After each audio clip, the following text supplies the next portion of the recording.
I have heard tales of this mighty Flame Emperor.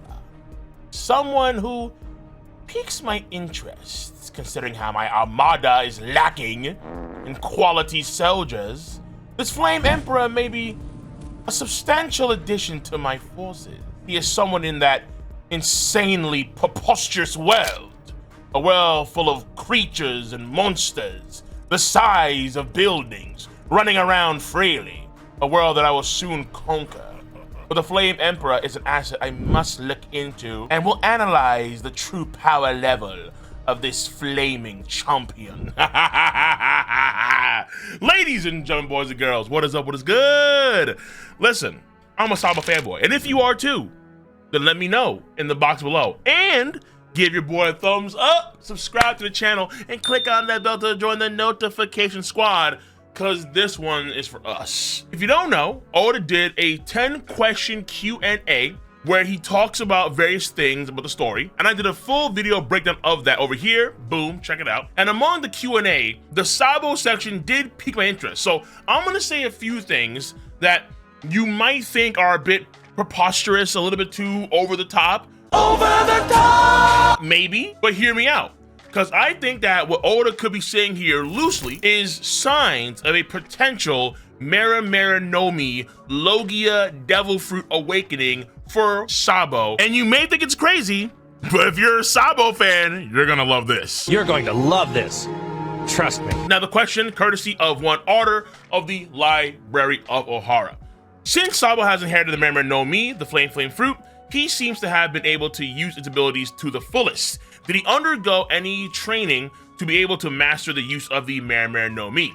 He trains on a daily basis, says Oda. I feel like now that Sabo has regained his memories, he is recalling a bunch of things too. That I think was very, very interesting. Like, hold on, why do Sabo's memories matter for his ability? First and foremost, we know that Sabo is hella strong. Off the rip in Dressrosa, before the Mera Mera no Mi was stunting on dudes like Burgess and Diamante. The Ryusoken sort of Kempo style that focuses on fingers in like a claw-like fighting style. Let's say a twist on the 6 powers Shigan finger ability. Burgess was getting his stuff destroyed. Sabo could find the core of the arena and then might have used an application of Ryo Haki, projected it through the cracks and crevices to find the core, and that's how you destroy the entire area with the Dragon's Breath technique. So Sabo, before the Mera Mera, was a force to be reckoned with for damn sure.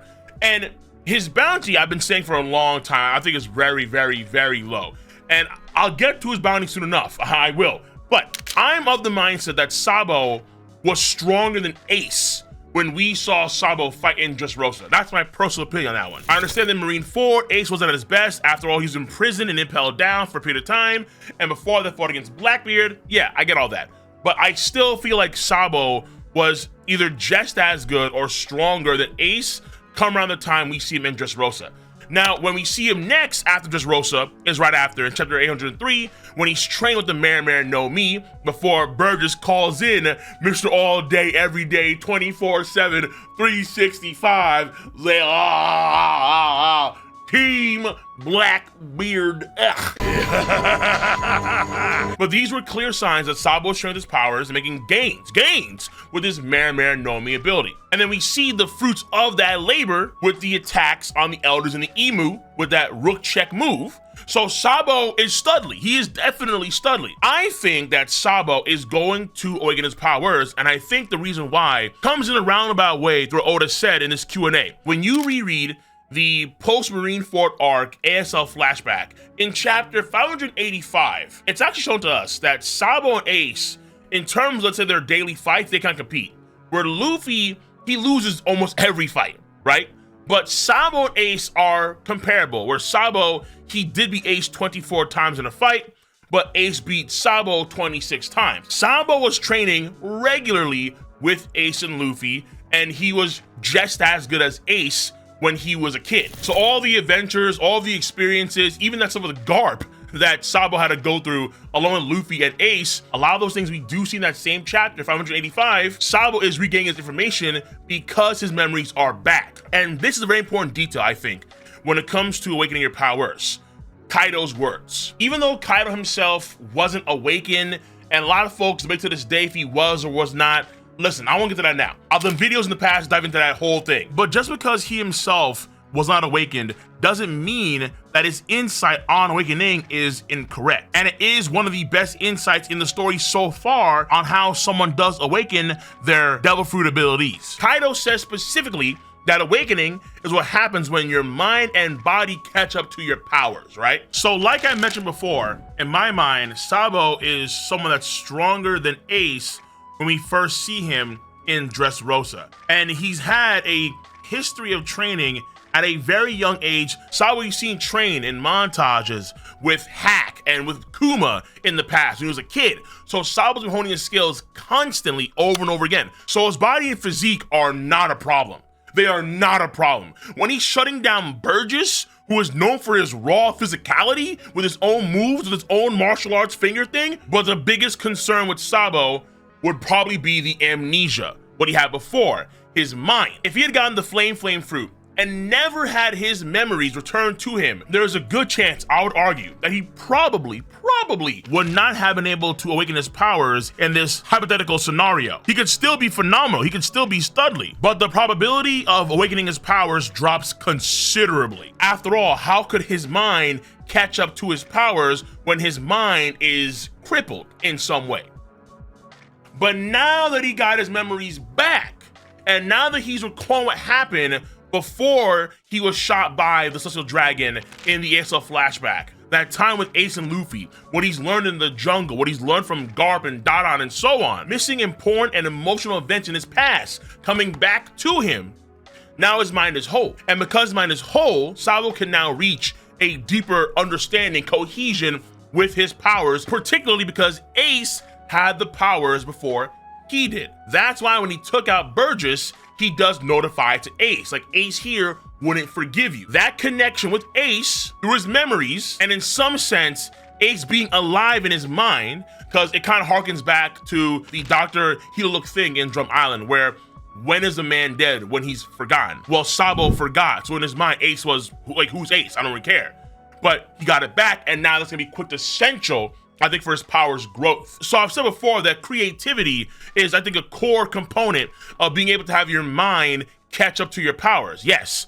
But also, if your mind is crippled, then there's a good chance that you probably can't have your powers awaken. That's what I'd argue. For example, I'd be very surprised if someone like Bartholomew Kuma, as he is now, could in the future, let's say he doesn't have it, he could awaken his powers in the future as his mind is right now. I don't think that'll be possible. But now that Sabo's mind has been restored, I think that Sabo absolutely can have his powers awaken, considering how skilled he is. I mean, when he first got the fruit, he was matching Fujitora and Admiral blow for blow for a period of time. So Sabo is no joke, and that's when he got the fruit immediately.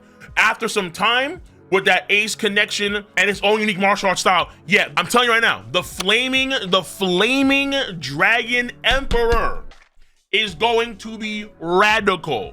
He's gonna be nuts.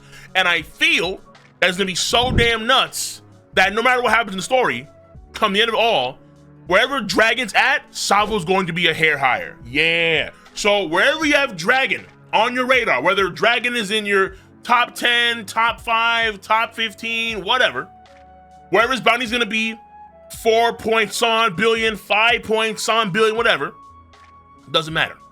Wherever Dragon is right now, if this is Dragon, this is Sabo. If this is Dragon, this is Sabo. That is Sabo's endgame.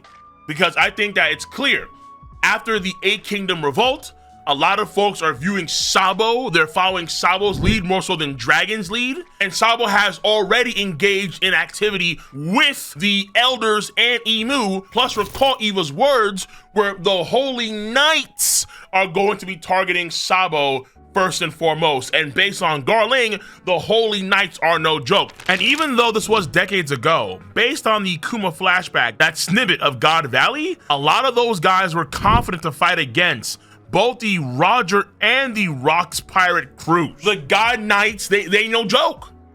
But Sabo is gonna be a beast. Sabo's gonna be a tremendous beast. Again, come in the story, I think, better than dragon, absolutely. And I think one of the core reasons for that is gonna be his insane devil fruit mastery to where he's going to be awakened. He's going to achieve devil fruit awakening. One of the few Logias to do so in the story. I'm putting money on that. But let me know if you agree with my take on Sabo, the future flaming dragon emperor. On that note, if you do enjoy boys content, give a thumbs up, subscribe to the channel, click on that bell to join the notification squad. I'm gonna catch you guys and gals on the flip side. See you. Bye bye.